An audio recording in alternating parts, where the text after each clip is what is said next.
Hello, my dears. So, Bonnie Blue has become a very controversial figure in recent years. Many people are vocal about how much they hate what she does or even hate her. But there is one question I've been struggling to find an answer for. Why has Bonnie Blue received so little support from feminists? Now, there are many strains of feminism. Radical feminism disliking Bonnie Blue makes sense and is logically consistent with their philosophy, as the rad femmes have always been anti-sex work and have been against the sexualization of women, regardless of if it's men doing it or women doing it to themselves. By the way, when I use the term radical feminists, I'm using it to describe a certain branch of feminism. I don't use the term radical to mean extreme. Radical feminists have always argued that the very nature of sexualizing women exploits them for male gain or for the male gaze. They also argue that the sex industry leads to more violence against women, both the women who are working within the industry as well as women who aren't. So they would understandably disagree with everything Bonnie Blue is doing. But the liberal feminists who paved the way for the sexual revolution, which set the stage for sexual liberation and the normalization of promiscuity, as well as the idea of sex positivity and later the slogan "sex work is real work," for those feminists, surely Bonnie Blue should be their poster girl. She is the living embodiment of many of the things that they've preached about. She's not controlled by a man as she manages her own material and is her own boss. She's owning her sexuality and profiting from it, and has become very wealthy as a result of it. She's also disagreeable and will not be told how to live her life by society, in fact, gleefully pushing the boundaries of what kind of behavior we expect from women and their sexuality. Yet you'll struggle to find such feminists in her corner. Even if they don't like her as a person per se, because of maybe they disagree with some of the things that she said and some of the rage bait comments that she's made, she is still an embodiment of many of their teachings. So you would think that they would at least defend her right to do what she does in terms of what she does for work, even if they don't necessarily like her. However, all I hear are crickets. Now, some might argue, okay, but patience, the kind of acts that she does are degrading to women, and she's glorifying grape without the G culture, and that's why they don't support her. In which case, I would then have to remind you of this sex-positive feminist. If we actually grappled with the fact that sex negativity is what causes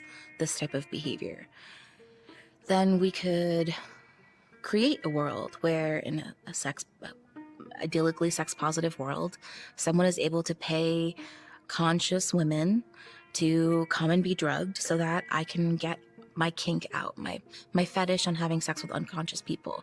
There's a consensual way to do that. So forgive me if I'm a little bit confused about the sudden pearl clutching that's happening when it comes to what Bonnie Blue is doing. After all, sex-positive feminism was initially introduced based on the view that sexual freedom is essential for gender equality. They argued that women should have the same right as men to express, explore, and profit from their sexuality, without shame or interference. The idea arose in the late 20th century as a reaction against the strands of feminism, like radical feminism, that viewed sex work as inherently oppressive, and the movement was focused on reclaiming autonomy, consent, and pleasure as the true measures of sexual ethics.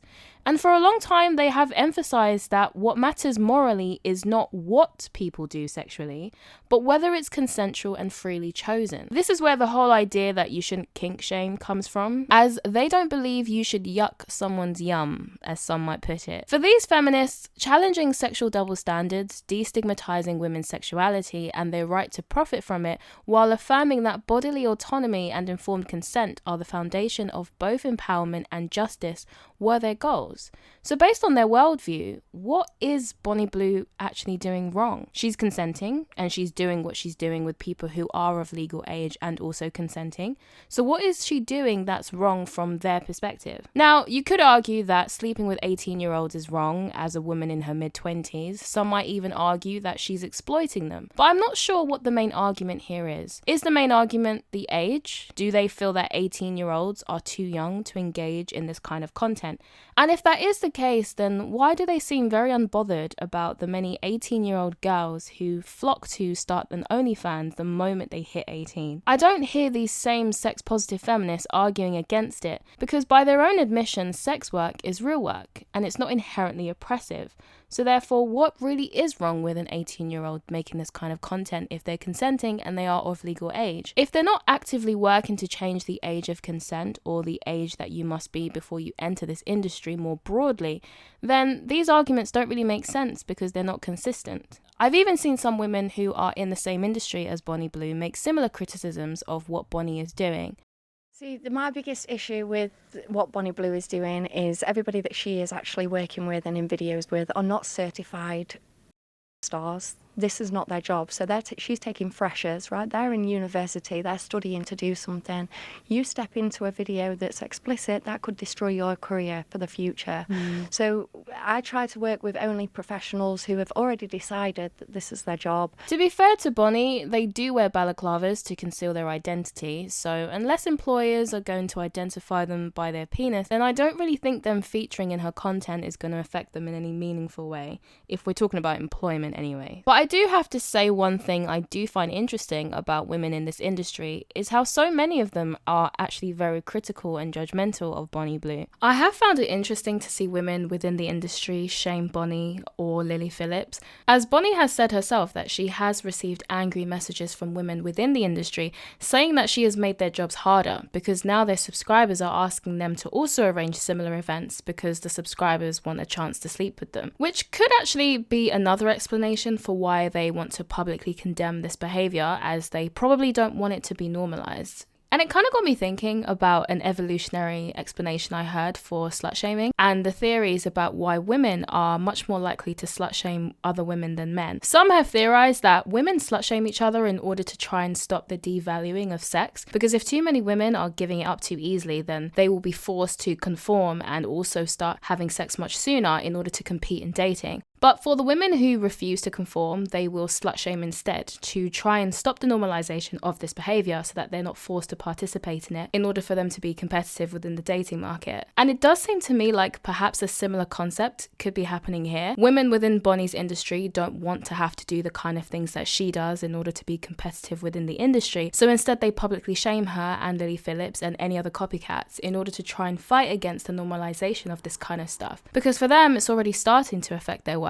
because they're now receiving requests being submitted to them by their subscribers asking them to do similar events. It is a little bit ironic to me though that sex positivity's main aim was to destigmatize women's sexuality and to completely get rid of slut shaming, yet it still seems to be very much alive and well, even amongst the women who have made that behavior their profession. So maybe you can't get rid of slut shaming, all you can really do is move the goalpost. I watched a really interesting debate between Bonnie Blue and Louise Perry on the Chris Williamson podcast. Well, I say debate, it was really more of a conversation. Perry seemed more interested in understanding Bonnie Blue rather than challenging her views or her behavior, which I think led to a more insightful conversation, because the conversation revealed a lot about her psychology and why she does what she does and why she's able to do what she does without seeming as troubled by it in the way that we have seen Lily Phillips appear to be in the past. What do you think sex is for?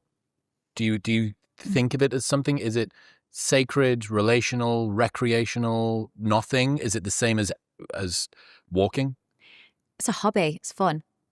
And there's not really much to it before, else I think about it. Before, I used to have a really low body count prior to being a sex worker. I couldn't imagine having sex with someone unless I was dating them, or unless I imagined, I wasn't having sex on a first date. Now it's within seconds. But to me now, sex is just it doesn't have to mean something. I can still enjoy it. It's an orgasm, and it's as simple as that. I just think, especially as women, if you want to do something, do it. As long as it's above board and legal and everyone's consenting, do it. Don't care about what people are going to say. Don't care about the backlash. Care about the backlash if you're going to struggle dealing with it. But if something makes you happy, especially as a woman, we're not restricted anymore. We can be independent. And what was clear to me while watching is that Bonnie's view on life and intimacy, to me, does appear to be a result of the liberal feminist school of thought. And she very much seems to align with them in terms of their views on sex, and in fact seems to very much embrace their version of female liberation. And honestly, I struggle to find anything that she said that clashes with the sex positive philosophy. In fact, to me, she echoes their very worldview. Why is she not considered the sex positive liberal feminist dream? Within that discussion, Louise Perry said this. I think what you do, Bonnie, not just in terms of the poor, but also in your attitude towards money and towards independence and Yeah. like you and actually egalitarianism. I mean, when you talk about like I'll take any man, I don't judge, whatever, there's something very progressive about that politically, right? Like being super, super egalitarian. What you do is you actually take a lot of these ideas that are present in the culture to their logical conclusion. Yeah. You say, well, okay, you tell me the culture says that it's fine to be sexually liberated and to prioritize being an entrepreneur and to not worry about all these traditional hang-ups. And you basically take that to its logical conclusion. Take it to the extreme. You do. And I Yeah. think what happens a lot, one of the reasons I think you sort of rile people up is a lot of people who have a vague sense that that stuff is all good and fine and like they're kind of okay with sexual freedom and they're kind of okay with capitalism and egalitarianism. And they see that taken to its extreme and they go, oh, hang on, I don't like that. Right, so you're saying that Yeah. Bonnie is like the reductio ad absurdum of the sexual revolution. Yeah, you hold up a mirror to the culture. Well, I think is what it is. Is it fair to say that Bonnie is just the natural end result of modern feminism? Yeah, as well as other things too. But yeah, definitely. I mean, definitely the idea of prioritizing sexual liberation above all else and Yeah. not seeing that. I mean, what you said about sex being a hobby, I think that is an important idea that the only reason we think that now is because we have reliable contraception. Obviously, Yeah. before that, you couldn't think of sex in that way because it Well, especially women, like they. exactly, yeah, it's because the risks are so high for them. But since the sexual revolution, we've come to think, I mean, in a slightly schizophrenic way, I think that people actually often think contradictory things, but Yeah. they often say, oh yeah, whatever sex, like as long as everyone's consenting, that's fine. And then they see you doing exactly that. Everyone in your queues is consenting, you're consenting, and they don't like it. And one of the reasons I think that you're such a notorious figure is because you actually invite people to look at those ideas and think, oh wait, maybe actually that if I don't like what Bonnie Blue is doing, do I actually support sexual freedom? And to be honest, I think I agree. Bonnie Blue does raise a mirror to society, and she exposes our hypocrisy. Certain feminists have campaigned for years for the sexual freedom that has made it possible for Bonnie to do what she does. But yet, it's as if they can't help but to recoil in disgust when they are forced to see their creation. I think Bonnie is a manifestation of multiple theories put into practice. She's a reflection of libertarian attitudes towards capitalism, along with the sex-positive attitudes towards sex work and female promiscuity. Now, you could argue that while sex-positive feminists do argue that women should be sexually liberated and free to do what they wish with consenting people, she is still too extreme. You can be in favor of sex positivity and still think that she's taking things too far. However, my question to that argument would be, if you have a philosophy that emphasizes that the main definers of sexual ethics should be consent, autonomy, and pleasure, then how are you defining too far or extreme? The whole point of this movement was to break boundaries and remove limitations and stigma. So how is it possible to judge that this is too far when the limitations were never set? As mentioned before, the sex-positive feminists emphasized that it's not what you do that morally matters, but whether it's consensual and freely chosen. I do also think it's ironic that when I have found examples of people who are pro-sex work and are also very much in favor of sexual liberation, when they do try to criticize Bonnie, they can't help but criticize her with more conservative talking points. Their criticisms are very largely focused on things like self-respect and class. Bonnie Blue is a real talking point at the moment. And I think she is a really unhealthy stereotype that really needs to kind of be taken down. Not because I have a problem with sex work at all. I think like sex work is great. And I would just like to give to you an example of how I think that quality over quantity really does better. Like Rebecca Goodwin, right? She is funny. She's classy. She's not afraid to say no to the D, but she also has her levels of self-respect for herself. And also she wants to promote a healthy sex life to her audience. Like, she's a mother. She is a millionaire. And do you know why she's a millionaire? Because she understands that sex is fun. sex can be fun. Everybody does it. Like, some people are going to have more sex than others, and that's fine. Like, great. But there's a certain kind of line where you are just literally lining up to be the sow at the fucking fair, to be honest, love.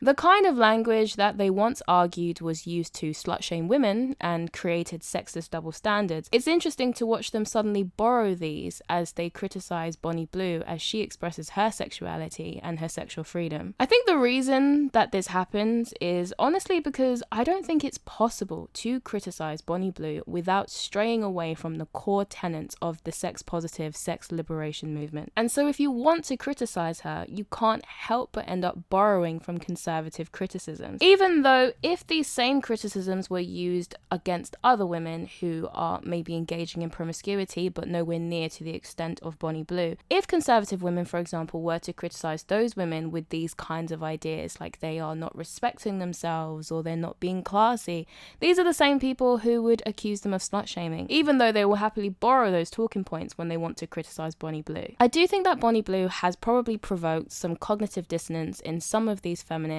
as a result of her actions, because while they do hold these views, they still can't help but to dislike them in action when they're forced to face them through Bonnie Blue. And perhaps this is why they remain silent, because to criticize her would be contradictory, but they also can't seem to bring themselves to support her either, as I've struggled to find notable feminists or even YouTubers who are usually pro this stuff make positive videos or write positive articles about her, or at the very least defend her right to continue with these stunts even if they don't personally like her as a person. Maybe Bonnie has made them reconsider the idea that all that is needed is consent. Perhaps they are realizing the reality of placing no limits and boundaries on sexuality aside from consent. So is Bonnie Blue the final boss of sex-positive liberal feminism? In my opinion, yes. I think she is. And I know that many have scoffed at her when she has described herself as feminist. I don't see why she can't. There is a feminist philosophy that aligns very well with her worldview and the way that she lives her life. So if she wanted to classify herself as a feminist, I can't see why she can't. I do think that Bonnie Blue is more than just feminism though. I think that she is what happens when sex-positive liberal feminism meets capitalism. And whether you like her or not, you can't deny that she is fascinating just because of just how unusual she is. I personally have a morbid curiosity with her because I just don't understand how she can do the things that she does. But that's just my opinion. Do let me know what you think. Do you think that Bonnie Blue is sex positivity taken to its ultimate conclusion, or do you disagree? And if you do actually have a sex positive argument against what she's doing, I would very much love to read it. If you found this video interesting, then you may as well like and subscribe. Thank you so much for giving me your time today, and I will see you in my next video.